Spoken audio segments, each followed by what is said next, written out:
হোয়াটসঅ্যাপে delete message কিভাবে recovery করবেন, অর্থাৎ কেউ আপনাকে হোয়াটসঅ্যাপে মেসেজ করেছে আর সেই মেসেজ আপনি দেখার আগে ডিলিট করেছে, এই মেসেজ কিভাবে আপনি দেখবেন চলেন শিখিয়ে দেই। এর আগে এরকম ভিডিও পেতে চ্যানেলটি সাবস্ক্রাইব করে রাখতে পারেন, পেজটি ফলো দিয়ে রাখতে পারেন। এবার আমরা চলে যাব মোবাইল স্ক্রিনে। ফার্স্টে হোয়াটসঅ্যাপ ওপেন করবেন, তারপর উপরে দেখবেন থ্রিডর আইকন, এই জায়গায় দেখতে পাচ্ছেন, জাস্ট এই আইকনে একটা ক্লিক করবেন। তারপরে এই জায়গা থেকে সেটিং নামের এই অপশনে ক্লিক করবেন।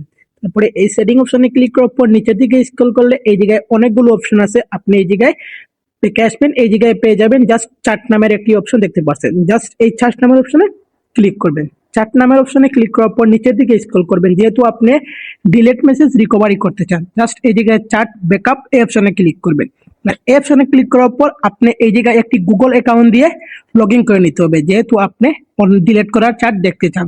তারপরে এই জায়গায় ক্লিক করবেন, এই গুগল অপশনে অ্যাকাউন্ট অপশনে ক্লিক করবেন, আর এই জায়গায় আপনার সব ধরনের ইমেল শো করবে। এই জায়গা থেকে একটি ইমেল সিলেক্ট করবেন, আমি আমার একটি ইমেল এই জায়গা থেকে সিলেক্ট করলাম। আর এভাবে কিন্তু লোডিং হবে, লোডিং এর পর কিন্তু সেই জিনিসটা এসে যাবে, আপনি একটি ইমেল দিয়ে সেটা লগ ইন করে দিবেন। জাস্ট নিচের দিকে স্ক্রল করবেন আর এই জায়গায় দেখবেন কানেক্টিং, এই অপশনে ক্লিক করবেন।